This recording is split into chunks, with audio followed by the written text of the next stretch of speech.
This is going to be a very quick and to the point video. This is something you might want to share with family and friends that are not awake to the deception that's taking place in the media. And they'll understand the matrix that's taking place when it comes to Freemasonry. To start off, I want to explain this one thing when it comes to the Masonic square and compass and the G. I get this question asked often. What does the G stand for? It's just another image with the all-seeing eye above it. When it comes down to it, of course, the alphabet, the first letter is 1, and the Z is 26. So it's 1 through 26 is A through Z. When you skip over and start all over again with the alphabet, A becomes 27. When you get to G again, you get to 33. So, again, for those that know about Freemasonry, it's all about duality. So the G and 33 are all the same, and it's always been in plain sight. Just more images of the 33. I'm going to show you how the Freemasons control every aspect of our society. Like I said, this would be a good video to show friends and family so they'll understand what's taking place. Many people love the Indy 500 race cars. You see this?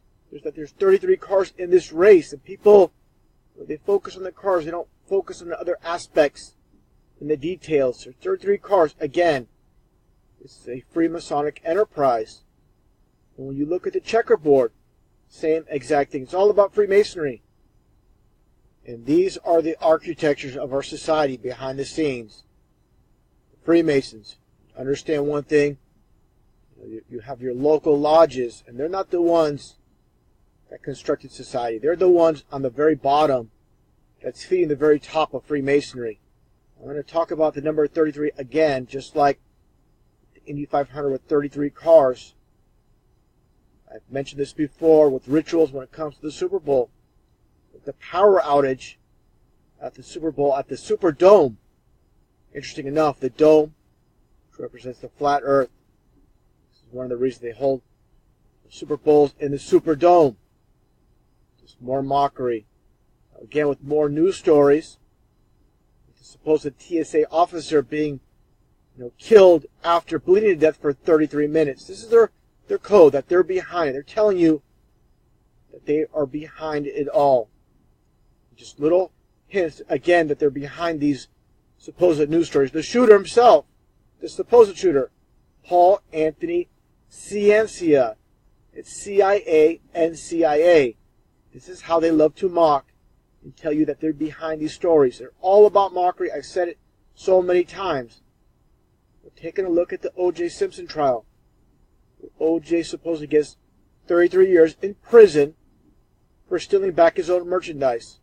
Like I mentioned before, with the very first trial, the supposed murder trial, which is nothing more than a divide and conquer psyop hoax, the Goldman family supposedly sued him for $33 million as well. This is, again, their hoax code. But a hoax, of course, with Allison Parker. Again, Parker is 33, like I showed already. So again, all your news stories are coded. You don't want to read the text as much as you want to look at the numbers. And that's what it's about. Look for the numbers. There's your number 33. The supposed cameraman, 33 years old, shot by Bryce Williams. You got Parker 33, you got the cameraman 33, and you got order out of chaos. This is what it's all about. They create chaos, and out of chaos, they get their order. With new laws being passed, and that's, again, what it's all about. Understanding how the chain of command works with Freemasonry, at the very top, people that control the society from behind the scenes, they also control the police. Again, with the checkerboard. These are Chicago police. Look at these Texas police officers at a funeral, and they got the Masonic aprons on. And of course, if anybody knows anything about Freemasonry, you know it's a worldwide enterprise. You see here the New Scotland Yard. You see a Masonic lodge with a checkerboard. And you see the band around the police officer's hat, the checkerboard as well. How obvious can it be? They put it in plain sight. Who owns and controls the police?